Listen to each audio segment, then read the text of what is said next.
SP साहब truck driver का वेश बदलकर एक 5 स्टार होटल में जाते हैं। जैसे ही होटल में एंट्री करते हैं कि सामने एक महिला काउंटर पर बैठी हुई होती है। वह उस महिला से बोलते हैं कि मुझे एक रात के लिए रूम चाहिए और एक लड़की की भी आवश्यकता होगी। तो वह महिला बोलती है कि 10,000 रुपये लगेंगे और खाने पीने का अलग से खर्चा रहेगा। तो एसपी साहब बोलते हैं कि ठीक है। वह महिला एसपी साहब को एल्बम दे देती है और बोलती है कि लड़की चुन लीजिए। दरअसल एसपी साहब को किसी ने बताया था कि तुम्हारी पत्नी होटल आया जाया करती है।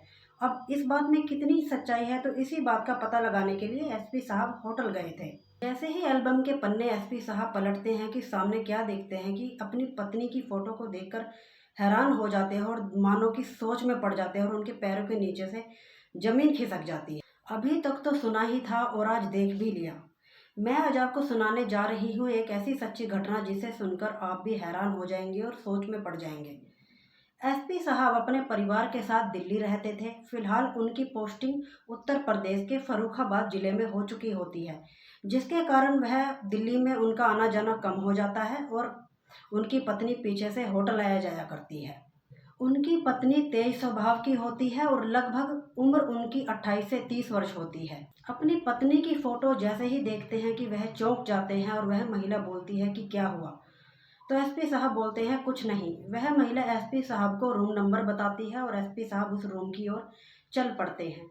एसपी साहब जैसे ही रूम की एंट्री करते हैं, सामने क्या देखते हैं कि उनकी पत्नी बेड पर बैठी हुई होती है, जिसे देखकर वह हैरान हो जाते हैं और उनकी पत्नी भी जैसे उनके पसीने छूट जाते हैं और देखकर हैरान हो जाती है और जैसे उनकी जुबान को ताला लग जाता है। तो उसके पति बोलते हैं कि आराम से बैठी रहो, परेशान मत हो, मैं तुम्हें कुछ नहीं बोल रहा, आराम से बैठ जाओ।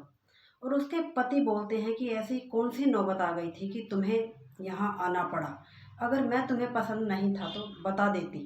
लेकिन उसकी पत्नी कुछ नहीं बोलती और गिड़गिड़ाने लग जाती है और रोने लग जाती है।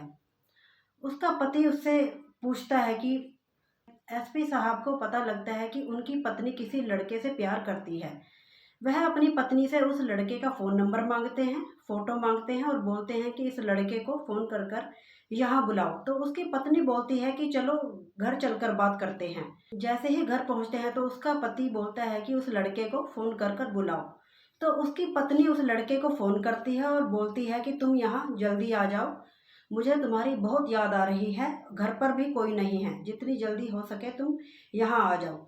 तो वह लड़का बोलता है कि मैं तो अभी घर से बहुत दूर हूँ, गुड़गांव में हूँ, तो मुझे आने में टाइम लगेगा। तो वह महिला बोलती है कि कोई बात नहीं, तुम्हें जितना भी समय लगे लेकिन तुम जरूर आना। तो वह व्यक्ति बोलता है कि ठीक है। उस लड़के को जरा भी अंदाजा नहीं होता कि आज मेरे साथ क्या होने वाला है। थोड़ी देर बाद जैसे ही वह लड़का उस घर में पहुंचता है, एंट्री करता है कि सामने क्या देखता है कि एसपी साहब और उनकी पत्नी अपनी प्रेमिका को देखकर हैरान हो जाता है। और एसपी साहब बोलते हैं कि घबराओ मत, परेशान मत हो, आराम से बैठ जाओ, मैं तुम्हें कुछ नहीं बोल रहा, मैं तो तुम दोनों को या तुम दोनों की खुशी के लिए ही मैंने तुम्हें यहाँ बुलाया है।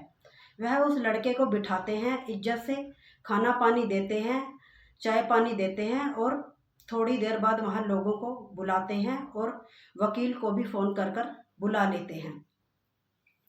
उस वकील को बोलकर उनकी कोर्ट मैरिज करवा देते हैं, लिखा पढ़ी करवा कर, और उनको बोलते हैं कि अब तुम खुश रहो, आज़ाद रहो, तुम्हें डरने की कोई ज़रूरत नहीं किसी से, और आज से तुम पति पत्नी हो।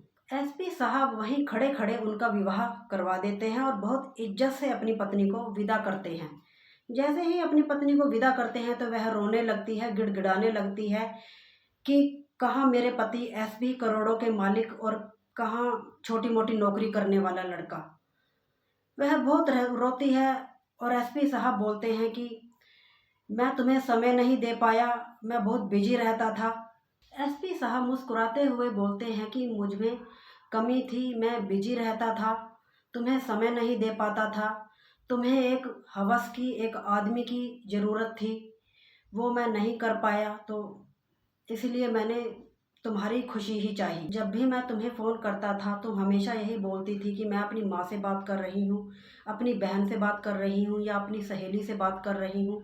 नए नए बहाने ढूंढती थी बाहर जाने के। तो आज से तुम बिल्कुल आज़ाद हो, चिंता करने की कोई ज़रूरत नहीं है, आराम से अपने घर जाओ और प्यार से रहो। और वहीं से एसपी साहब ड्यूटी चले जाते हैं। और थोड़े समय बाद एसपी साहब किसी गरीब लड़की से विवाह कर लेते हैं और फिर से जीवन की शुरुआत करते हैं। और उनकी पत्नी जो होती है उनका बहुत इज्जत सम्मान करती है। और एसपी साहब भी अपना वहीं आसपास ही ट्रांसफ़र करवा लेते हैं और दोनों ही बहुत प्यार से रहते हैं। यह सच्ची घटना सुनाने का उद्देश्य किसी को दुखी करना या किसी को परेशान करना नहीं है, बस आप लोगों को जागरूक करना है। औरत की एक गलती और कितना बड़ा खामियाजा भुगतना पड़ा।